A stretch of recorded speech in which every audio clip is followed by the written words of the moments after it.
पालघर जिल्ह्यात गेल्या 2 दिवसांपासून मुसळधार पावसाचा जोर कायम आहे। या सततच्या पावसाचा थेट परिणाम जिल्ह्यातील धरणांवरही दिसून येतोय।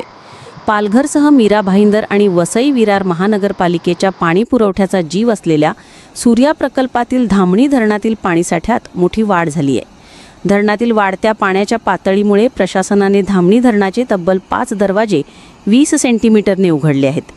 यामुळे 20,000 क्युसेकपेक्षा जास्त पाणी सूर्या नदीत सोडण्यात आलं असून नदीच्या पातळीत लक्षणीय वाढ होत आहे। या पार्श्वभूमीवर सूर्या नदीच्या काठावरील पालघर आणि डहाणू तालुक्यातील 64 पेक्षा जास्त गावांना सतर्कतेचा इशारा देण्यात आलाय।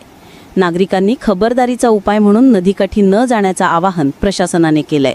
पालघर जिल्ह्यामध्ये सध्या मुसळधार पाऊस सुरू असून ठिकठिकाणी पाणी साचायला सुरुवात झाली आहे।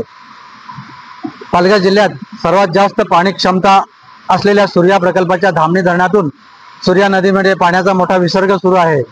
या धरणाचे 5 दरवाजे 20 सेंटीमीटरने खुले करण्यात आले असून 20,000 क्युसेक इतका पाण्याचा विसर्ग सूर्या नदीमध्ये केला जात आहे। सध्या सूर्या नदीच्या पाणी पातळीत मोठी वाढ झाली असून सूर्या नदीला मोठा पूर आला आहे। खबरदारीचा उपाय म्हणून प्रशासनाने सूर्याकाठच्या गावांना सतर्कतेचा इशारा दिला आहे।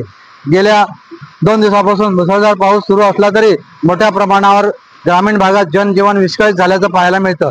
एकीकडे या धामणी धरणामुळे मीरा भाईंदर, वसई विरार तसेच बोईसर येथील औद्योगिक वसाहतीचा पाण्याचा प्रश्न मिटला असला तरी दुसरीकडे मात्र भात शेती धोक्यात आली आहे। सध्या भात पीक मोठ्या प्रमाणात तयार झालं असून असाच पाऊस सुरू राहिला तर भात शेतीचं मोठं नुकसान होण्याची भीती शेतकऱ्यांनी वर्तवली आहे।